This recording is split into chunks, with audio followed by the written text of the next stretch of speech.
나는 늘 이렇게 말했다. 돈은 불과 같다. 불은 음식을 익히지만 통제하지 못하면 집을 태운다. 돈도 마찬가지다.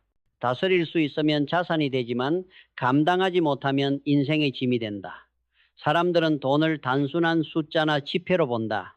그러나 진짜로 돈을 이해하는 사람은 그 안에 숨어 있는 불의 속성을 본다. 그것은 따뜻함과 파괴를 동시에 품은 존재다. 문제는 대부분의 사람들이 그 불을 제대로 다루는 법을 배우지 않은 채 불장난을 한다는 것이다. 특히 초보 투자자들이 그렇다. 상승장의 끝자락에서 모두가 돈을 번다는 이야기를 들으면 불안이 찾아온다. 그 불안은 이상하게도 지금이라도 뛰어들어야 한다는 열정으로 변한다. 그러나 그 열정은 곧 빚이라는 불씨를 만든다. 시장이 조금만 식어도 그 불은 계좌가 아니라 마음부터 태워버린다. 나는 그 장면을 수없이 봐왔다. 돈이 아니라 불이 사람을 지배하는 순간이었다. 사람들은 종종 말한다. 인플레이션이 있으니 지금 빚을 내야 한다. 물가가 오르면 화폐의 가치가 떨어지고 결과적으로 빚의 부담이 줄어든다고 믿는다. 맞는 말처럼 들린다. 하지만 그것은 반쪽짜리 진리다. 시장이 반대로 움직여 자산 가격이 떨어지면 그 빚은 순식간에 족쇄로 변한다. 불이 따뜻하다고 해서 손을 넣을 수는 없는 법이다. 나는 인생 초기에 이 원리를 몸으로 배웠다. 빚을 사용할 때는 반드시 세 가지 질문을 해야 한다. 첫째, 이 빚이 나의 생산성을 높이는가? 둘째, 최악의 상황에서도 상환 가능한가? 셋째, 이 불은 통제 가능한가? 이 세 가지 중 단 하나라도 아니오라면 그 빚은 이미 위험하다. 초보자일수록 이 단순한 원리를 무시한다. 왜냐하면 눈앞의 숫자와 욕망이 모든 감각을 마비시키기 때문이다. 초심자는 빚을 지면 안 된다. 그러나 모든 빚이 나쁜 것은 아니다. 삶의 기반이 되는 실거주 자산이나 생산성을 높이는 투자라면 신중한 계산 아래에서 레버리지를 활용할 수 있다. 이때의 빚은 투기가 아니라 전략이다. 불의 세기를 조절할 줄 아는 사람만이 불을 지킨다. 나는 늘 절제해서 용기를 찾았다. 시장의 불은 피할 수 없지만 그 높이는 내가 정할 수 있었다. 그것이 진짜 투자자의 태도였다. 돈의 본질은 속도가 아니라 리듬이다. 빚을 내서 빠르게 성장하려는 사람은 많지만 그 리듬을 유지할 수 있는 사람은 드물다. 불을 크게 피우는 건 쉽다. 하지만 꺼지지 않게 유지하는 건 기술이다.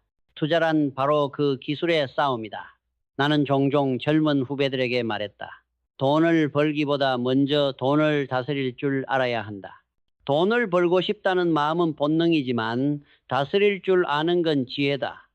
지혜는 숫자에서 오지 않는다. 그것은 경험에서, 통제에서, 그리고 기다림에서 나온다. 사람들은 돈을 통해 자유를 얻는다고 생각하지만 사실 자유는 통제에서 나온다. 돈을 다스릴 줄 아는 사람은 빚이 아닌 선택으로 움직인다. 나는 한때 시장의 불길 속에서 모든 걸 잃을 뻔했다. 당시에는 돈을 불태워서라도 더 큰 수익을 얻을 수 있다고 믿었다. 하지만 불길이 커질수록 통제력을 잃었다. 어느 날 깨달았다.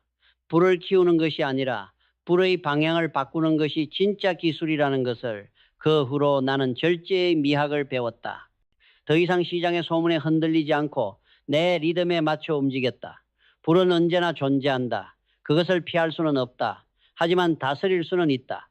그게 바로 돈을 불로 보지 않는 사람과 불로 다스리는 사람의 차이다.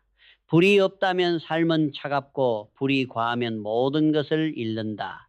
이 단순한 진리를 깨닫는 순간 돈은 더 이상 적이 아니라 동반자가 된다. 그리고 나는 그제서야 비로소 알았다. 진짜 부자는 돈을 많이 가진 사람이 아니라 불의 온도를 스스로 조절할 줄 아는 사람이라는 것을. 인플레이션이라는 단어는 이제 누구에게나 익숙하다. 하지만 사람들은 여전히 그 본질을 오해한다. 인플레이션은 단순히 물가가 오르는 현상이 아니다. 그것은 화폐에 대한 신뢰가 서서히 녹아내리는 과정이다. 돈은 믿음의 상징이다. 사람들은 지폐를 종이로 보지 않는다. 그 종이가 내일도 같은 가치를 지닐 것이라고 믿기 때문에 사용한다. 그러나 인플레이션은 그 믿음을 조금씩 갉아먹는다. 믿음이 흔들리면 불안이 생기고 불안은 시장을 흔든다. 나는 기업을 경영하며 수없이 목격했다. 물가가 오르는 시기에는 빚이 녹아내린다. 빚은 숫자 단위로 표시되지만 자산은 실물 가치로 존재하기 때문이다. 그래서 많은 사람들은 인플레이션 때는 빚을 지는 게 유리하다고 말한다. 하지만 그건 절반의 진실이다. 인플레이션이 단기적으로 빚의 부담을 줄일 수는 있어도 그보다 더 빠르게 화폐 신뢰를 붕괴시킨다. 즉, 돈의 기준선이 사라지는 것이다. 기준이 무너지면 계산이 의미를 잃는다. 그때 시장은 합리성보다 심리로 움직이기 시작한다. 그래서 나는 언제나 이렇게 말했다. 인플레이션은 친구이자 적이다. 차이는 준비에 있다. 인플레이션의 시대에는 종이돈보다 실물이 강하다. 땅, 설비, 기술, 브랜드 같은 것은 시간이 지나도 남는다. 반면 화폐는 녹는다. 하지만 많은 사람들이 이 단순한 원리를 잊고 현금을 안전이라 믿는다. 그러나 진짜 안전은 형태가 변하지 않는 가치에 있다. 예를 들어보자. 1970년대 세계 경제는 그 교훈을 가장 극적으로 보여줬다. 종이돈의 가치는 매일 녹아내렸고 사람들은 은행에 돈을 넣어도 실질 가치는 줄었다. 반면 금, 원유, 곡물과 같은 실물 자산은 10배, 20배로 올랐다. 세상은 실물의 시대였다. 그 경험은 나에게 단순한 결론을 남겼다. 돈을 벌려 하지 말고 가치를 지켜라. 인플레이션이 심할수록 사람들은 돈을 잃고 물건은 힘을 얻는다. 그렇기에 돈을 가진 사람보다 가치를 가진 사람이 강하다. 하지만 여기서 또 하나의 착각이 생긴다. 실물을 빚으로 사면 그 빚은 언제든 칼이 될 수 있다는 것이다.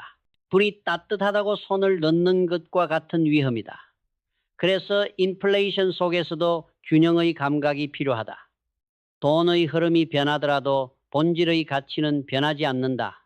핵심은 그 본질을 읽는 눈이다. 나는 직원들에게 자주 말했다. 돈을 벌 생각보다 먼저 돈의 성질을 이해하라. 인플레이션은 단순히 물가 상승이 아니라 화폐의 심리적 신뢰가 약해지는 과정이다. 그 신뢰가 흔들릴 때 시장은 불안해지고 불안은 기회를 만든다. 아이러니하게도 그 시기에는 현금의 가치가 줄지만 판단력의 가치는 오른다. 시장은 숫자가 아니라 심리로 움직인다. 금리, 물가, 그리고 군중의 심리가 세계의 축이다. 이 세 가지가 엇갈리면 불이 된다. 그 불이 타오를 때 현명한 사람은 불길을 보지 않고 바람의 방향을 본다. 돈은 계산이 아니라 흐름이다. 인플레이션은 그 흐름의 방향을 바꾸는 바람이다.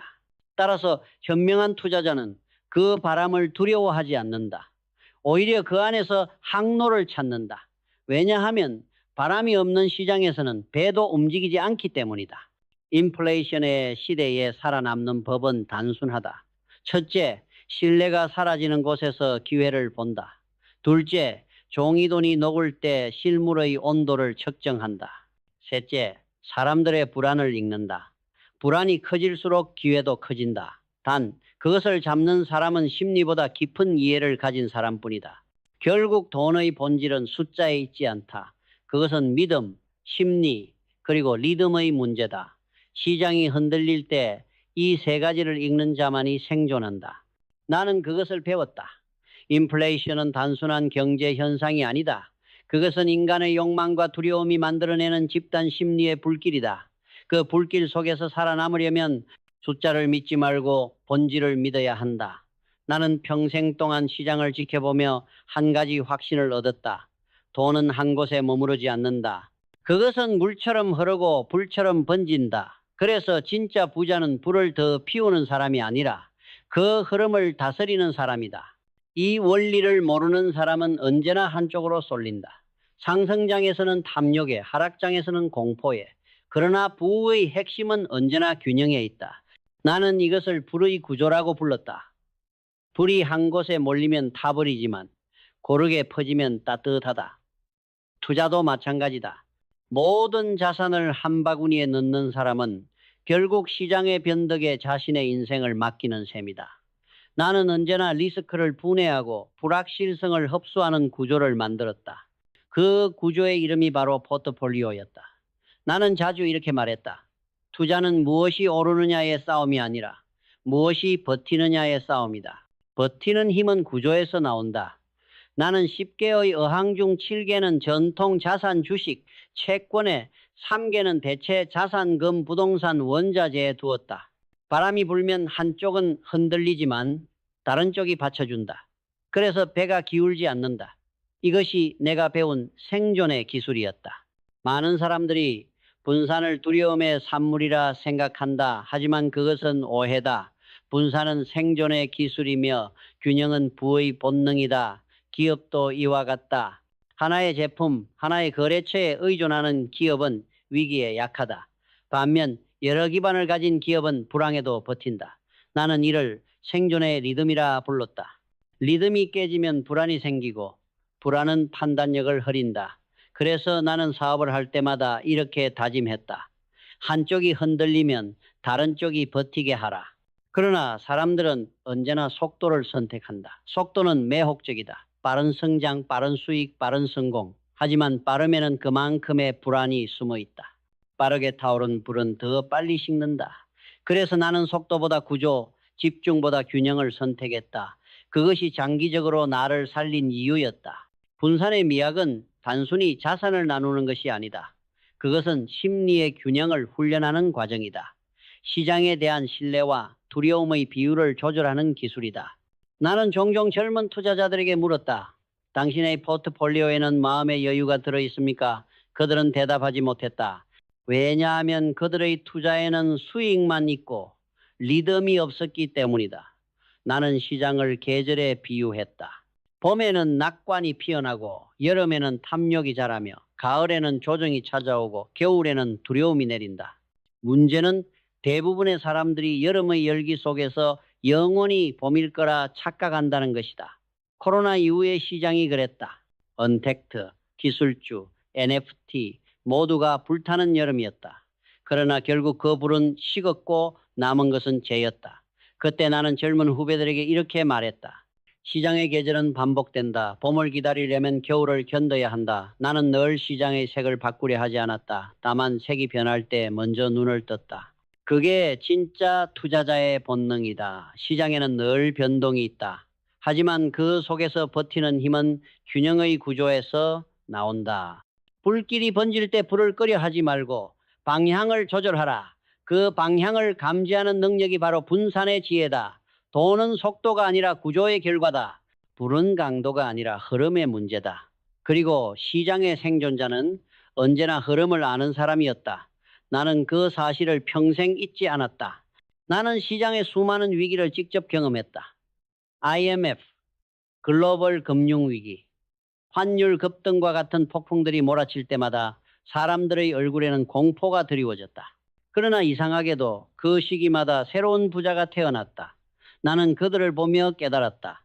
위기의 본질은 외부 사건이 아니라 그것을 해석하는 인간의 마음에 있다. 시장이 흔들릴 때 대부분의 사람들은 끝났다고 말한다.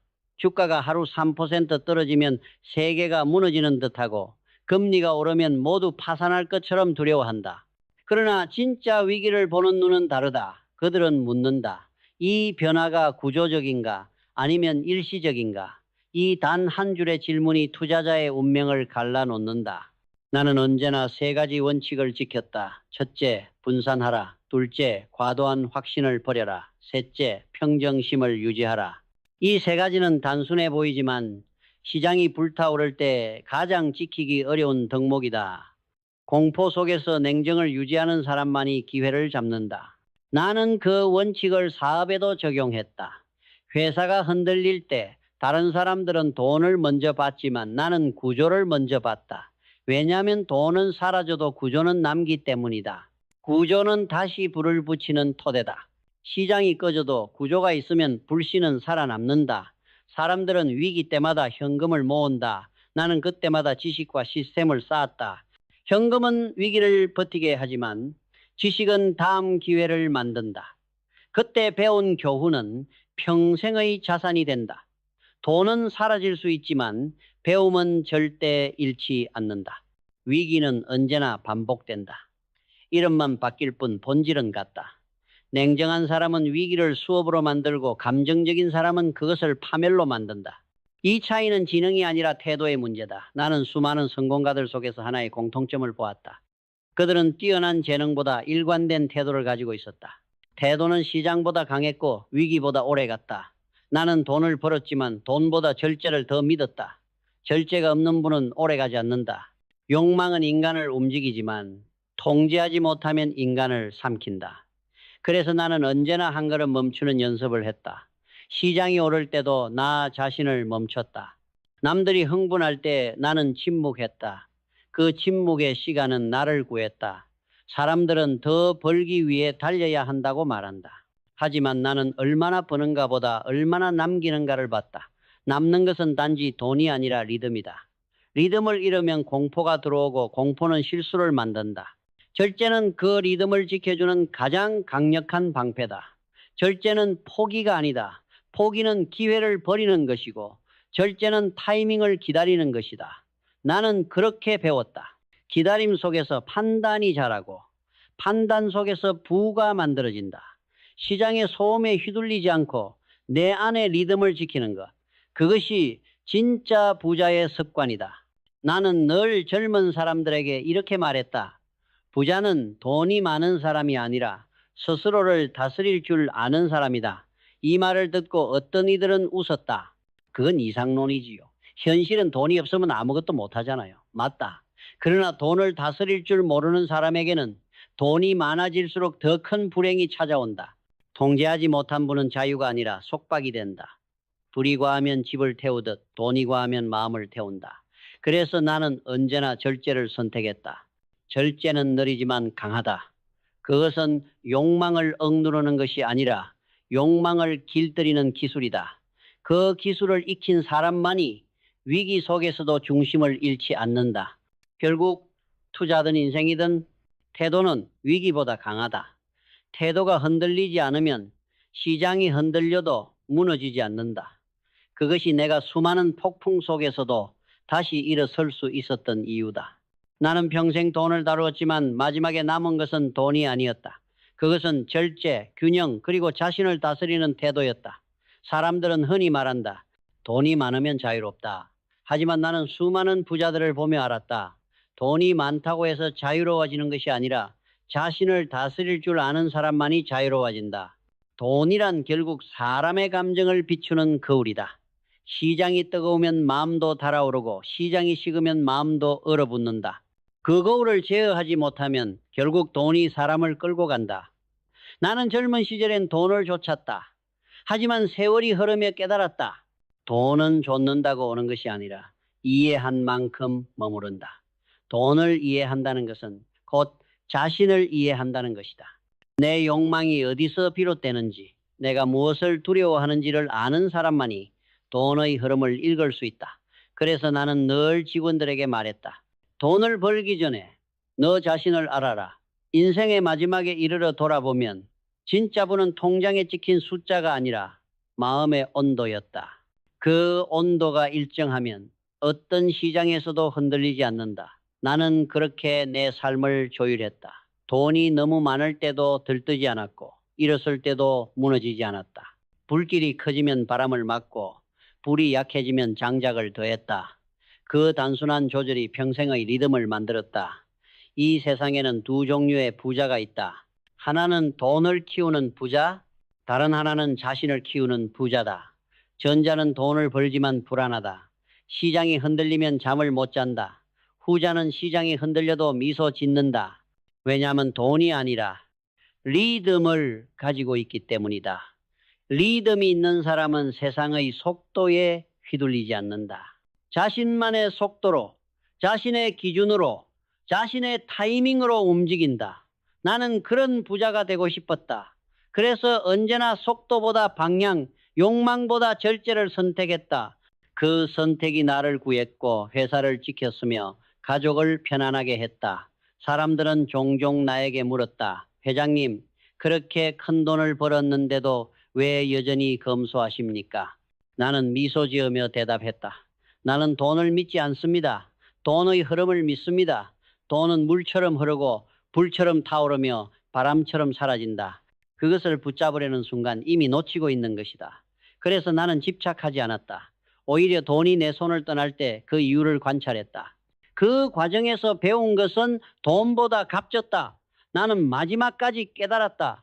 돈은 인간의 거울이자 스승이다.